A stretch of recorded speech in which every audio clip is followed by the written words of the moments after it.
One of the tools in Lean Office is called value stream mapping. And here's where you actually get to look at a process, pick it apart, find where those wastes are, and eliminate them. You use it for combining, elimination, and how are you using the tools and how long does it take to do something. In Lean, you want to operate to the tact time. Tact time is customer demand. It's all about the customer. You start with the customer. When do they want it? How do they want it? And in what time frame do they want it? That's what you should be operating to. And if you can do it quicker than your competition, you just made a major competitive edge. Especially if you don't have defects to do it quicker. All right? So what you do is you map what you're doing so that you can get rid of those wastes and come up with the way that you should be doing it and how are you going to implement it. This is a complicated value stream map.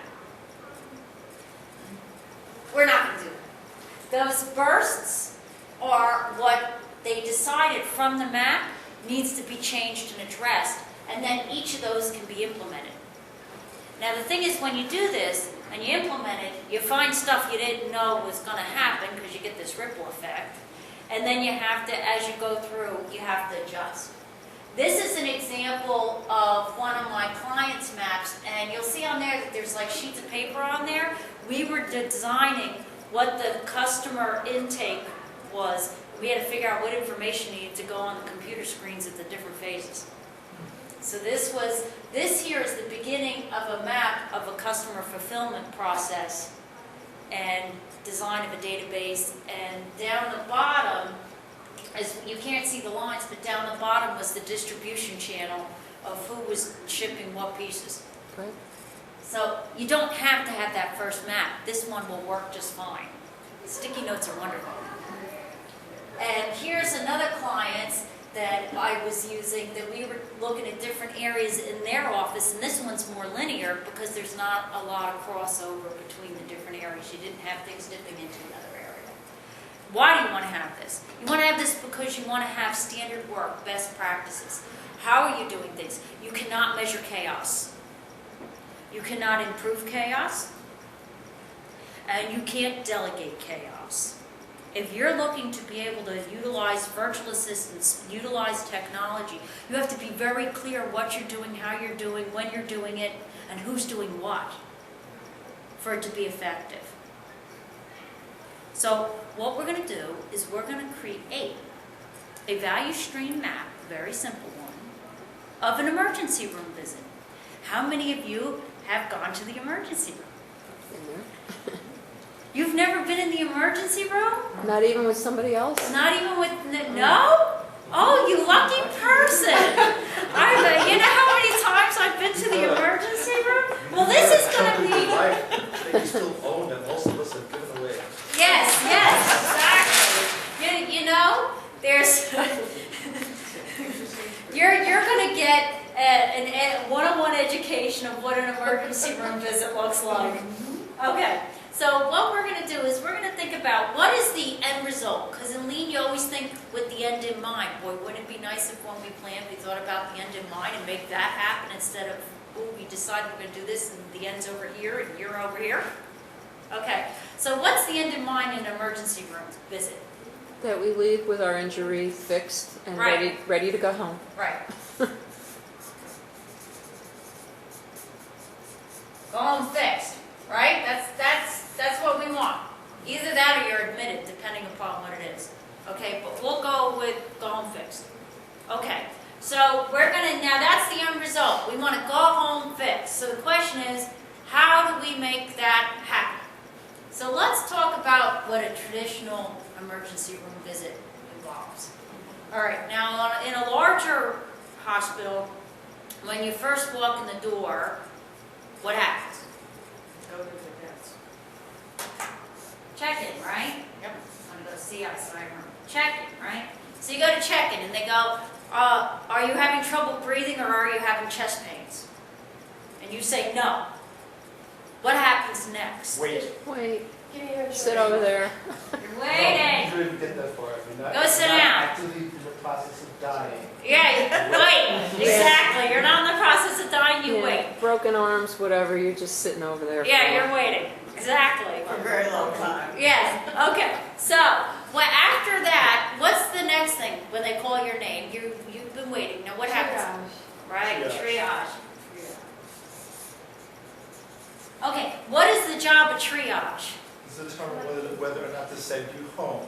Yeah. Honestly, to determine whether or not you go in or go home. Yes, okay. So, what questions did they ask you at check-in? Is it life-threatening?